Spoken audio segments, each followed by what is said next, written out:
Hi there, I'm the Reverend Danny Crosby, a Unitarian minister serving congregations in Altrincham and in Urmston in the northwest of England. And today I'm offering this devotion as a balm for the heart, for the mind, for the spirit, and the soul. And it's titled, Follow Your Bliss, Find Your Meaning. I was chatting with a friend and a congregant, Helen Redhead, in the gym the other day. She's recently begun competing as a power lifter and she's making amazing progress, actually. Really strong woman, really developed. She was telling me how there's some new training that she was involved in, actually. Some kind of stone lifting, a bit like you'd see in the Highland Games. A few days later, she told me that it's called Dinny Stones. Now, what was fun about it really was it wasn't just she was excited about this new technique and what she was doing. I think she seemed just as excited, just as thrilled, just as blissful about the fact that she'd be getting dressed up in authentic Highland gear. It was great to see her so thrilled and excited. It was great to see her following her bliss. She told me that after she left the gym that day, she was going to meet a mutual friend of ours, and they were going to talk. They have some shared troubles that they've had in the past, some that Helen's now overcome, but our friend is still struggling with to some degree. So she was going to speak with her about this and offer her hope that Helen was finding meaning from her own suffering and her own struggle by offering hope to someone else. Just as Helen was leaving me, I stopped her and thanked her and said, "Thanks, Helen, for basically writing this week's service for me. You've just filled me full of ideas."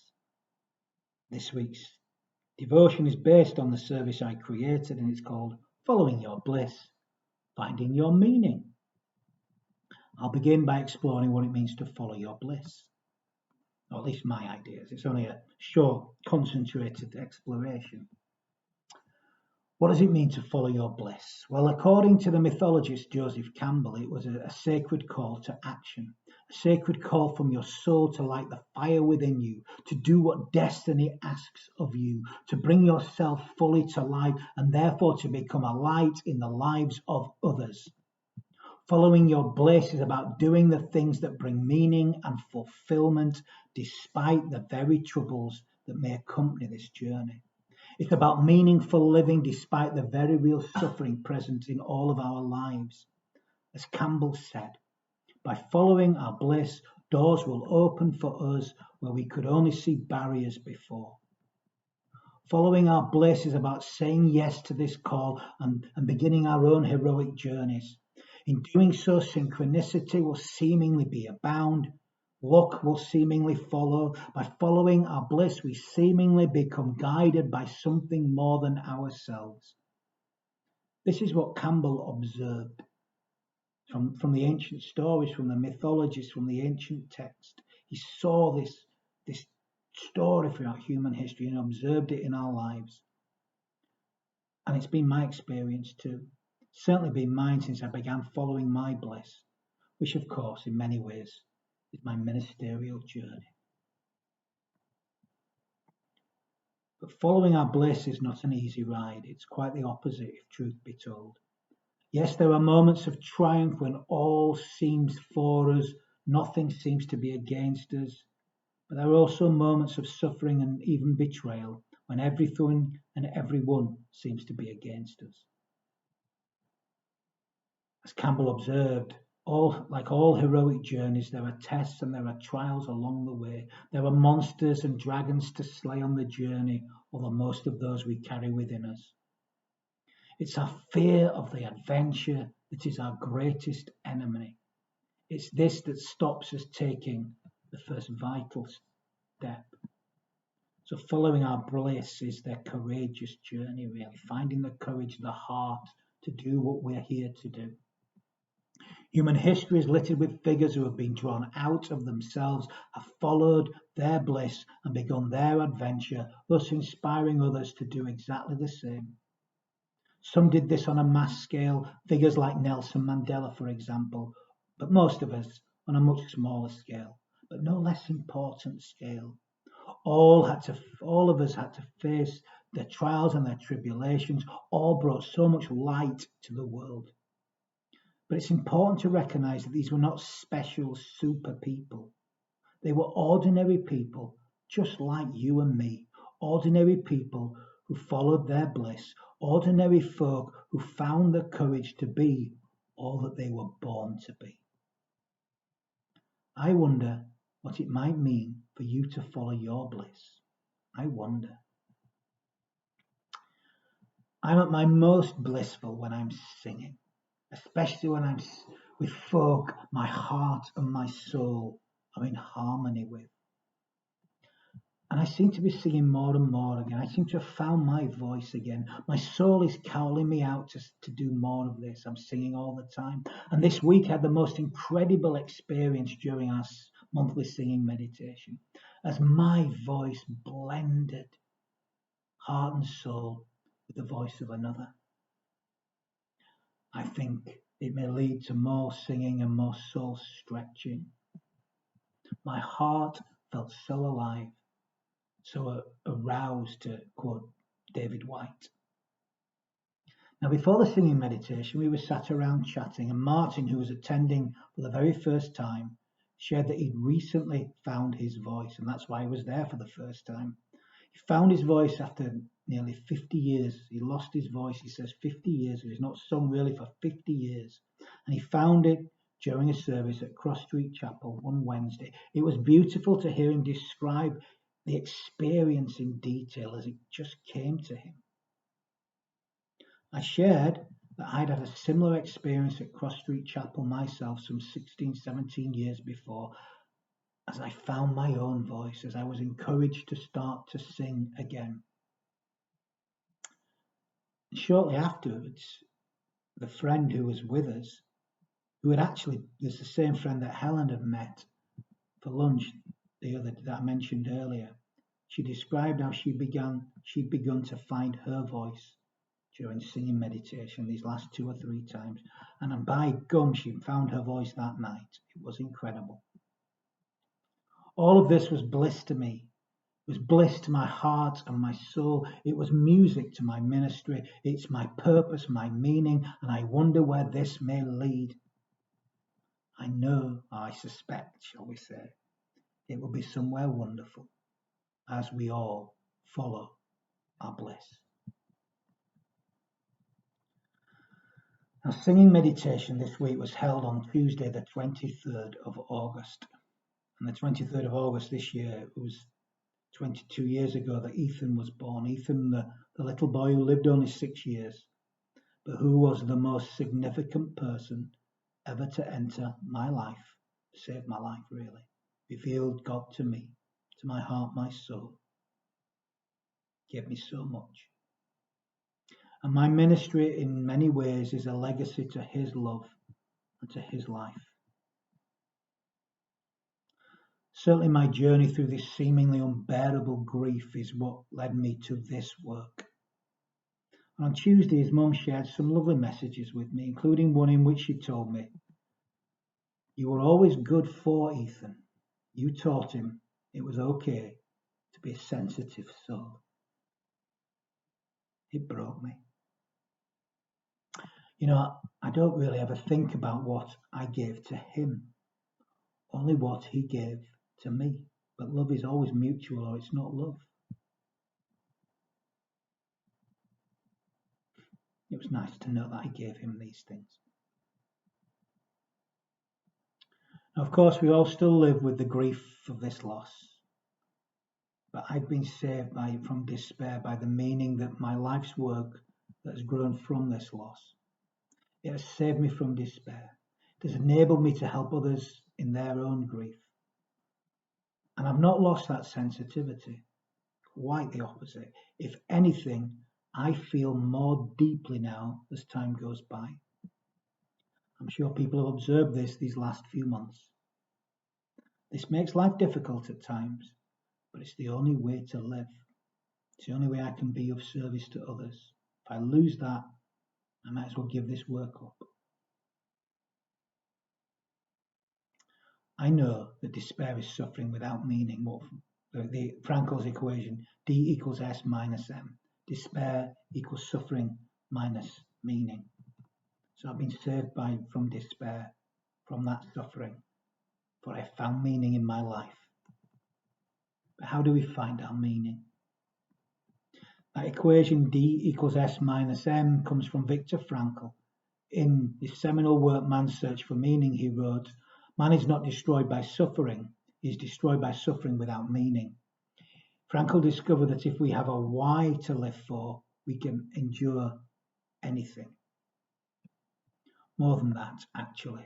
It's this that allows us to thrive, to be all that we were born to be, to not only improve our lives, but to serve our world. Parallels here with Campbell's idea of finding your bliss, I believe. The language is less flowery. It's psychology, really. But it means the same thing, I think. Now, like finding our bliss, uncovering meaning is no easy task. How do we do so? Where do we find meaning in our lives? What about those that tell us that life is essentially meaningless? Is there one meaning? Is there one truth in life? Good questions. Frankl suggests that it's for each of us to discover our own meaning in any given situation, that it's our task, that this meaning may not be in the given moment either, but in some place in the future, that it's to be found in some purpose or some meaning yet to come. Again, there are parallels with Campbell's idea of finding your own bliss. Campbell saw no one meaning, that life in some ways could be seen as meaningless. But that our task is to discover what our bliss is and to inspire others to do the same. In so doing, our lives become meaning-filled, meaningful. So the meaning is not given to us. The meaning is revealed through our lives, through our daily living. Campbell made his discoveries through studying ancient texts and the ancient stories. He was the mythologist, remember. But Frankl developed his observing and experiencing the horrors of the Nazi death camps. In Man's Search for Meaning, Frankl gives an account of his struggle to find meaning when held as a prisoner in the Nazi death camps of the Second World War. He lost most of his family and his friends in the camps, but he never lost hope in humanity.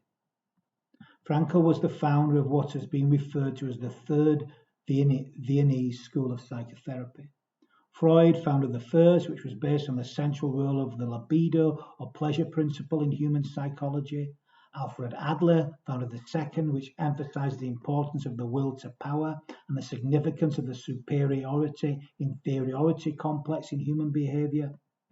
By contrast, though, to these two schools, Frankl's psychology is based on the will to meaning, which he saw as the primary motivating force in human life. He named it logotherapy, taken from the Greek term logos, which translates as either word, reason, or meaning. Those opening words from John's Gospel, which are often usually translated, "In the beginning was the Word, and the Word was with God, and the Word was God." And the word in the original Greek for this short passage is logos. But logos might not mean word as we understand word or reason or meaning. So there are implications in what Frankl taught that meaning has a kind of transcendent quality. It's more than just material. Frankl saw a spiritual dimension beyond the biological and the psychological. He saw the suppression of this spiritual element as the root cause of our human malady. Therefore, the task of logotherapy was to remind patients of their unconscious religiousness and to uncover the spiritual dimensions of their lives and enable them to recover the capacity to choose those values which give our lives worth and meaning. But of course, the meaning is different for everyone, like either parallels here between Frankl and Campbell. As Frankl said himself, For the meaning of life differs from man to man, from day to day, and from hour to hour. What matters, therefore, is not the meaning of life in general, but rather the specific meaning of a person's life at a given moment. Frankl claimed that meaning is discovered through creative and worthwhile activities, by creating something beautiful or by doing good. Something that's become a term of mockery these days, sadly. Meaning can be found through experiencing and sharing in the beauty of art, in the beauty of nature, through loving or ethical encounters with others. That meaning emerges in so many different ways. There is not one way. And even in the most horrific and terrifyingly hopeless situations, we each of us still have the capacity to choose our attitude toward whatever circumstances we are faced with.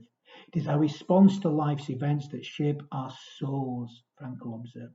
Remember, he developed his theory during the utter despair and horror of the Nazi death camps. As Frankl himself said, everything can be taken from a man but one thing, the last of the human freedoms, to choose one's attitude in any given set of circumstances. Meaning can still emerge. But there are those that say life has no meaning, that nothing matters in life. I was once one of those people, but I don't see any truth in it anymore. These days I see meaning in everything, even the most painful moments of life. In fact, it's usually been through coming through these most painful moments that the greatest meaning has emerged. Not immediately, not often much later, but eventually, as I have been able to give back to others from the experience of my own suffering. From the suffering I've experienced and the suffering I've witnessed, meaning comes as I'm able to give to others. It's in that very act of giving that we all receive. And it's been proven again these last few months. Now, of course, this in no way justifies the suffering. Please don't get me wrong. There is no such thing as justifying suffering. That's a terrible way to teach people. So much horror and evil has been done to people because they've claimed it was somehow for their own good. No, I'm not suggesting that. Frankl himself said if suffering can be avoided, it should be avoided at all costs. And to quote Dorothy Sewell, writing after the Holocaust, no heaven can rectify a Holocaust. No reward afterwards, even in another world, justifies evil and avoidable suffering. But what I am saying is that living openly, lovingly, meaning can still emerge. Meaning can emerge from living by the way of the Lord of love. Such love draws us out of ourselves, and meaning emerges as we live from love, and our most painful experiences can be transfigured into meaning and purpose. The suffering is still real, but meaning emerges. It begins to emerge anyway, as we are saved from the hell of despair. Anybody who's been around me in the last few months can see that clearly. I feel more intensely than I've ever done. I feel more open than I have ever been. I've been through some difficult things, but I feel more able to be of service to others as the result. I wish the suffering hadn't happened, especially to those that are no longer with us. But something has come. We can know bliss in our lives by uncovering whatever it is that makes us feel alive. We know bliss. I've witnessed it again in the lives of ordinary people. This week, in fact, I've experienced it myself. Spiritually speaking, it's been quite a week for me. My heart has felt close to bursting at times, but it's not been without pain. But meaning has emerged as I have experienced utter bliss. A friend told me the other day I looked like I was glowing as I shared from my heart to help others. You can do the same.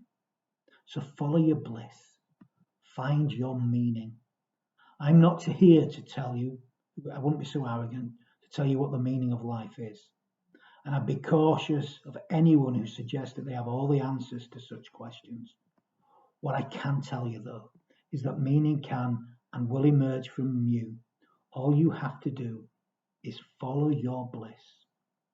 In so doing, not only will your life be meaning-filled, but you'll inspire others to do the same. Meaning will emerge. I know this to be true. So I'm going to end this little devotion with some final words of blessing. You know, it takes no special person to bless. We can all bless. We bless when we give our hearts fully to life. Some final words of blessing. May the love that gives life its beauty, the reverence that gives life its sacredness, and the purpose that gives to life its deep significance, may this be strong within each of us and lead us into ever-deepening relationships with all of life. And may the love of God be with us all, and may it go with us all, and may it do so in all that we feel, in all that we think, in all that we say, in all that we do.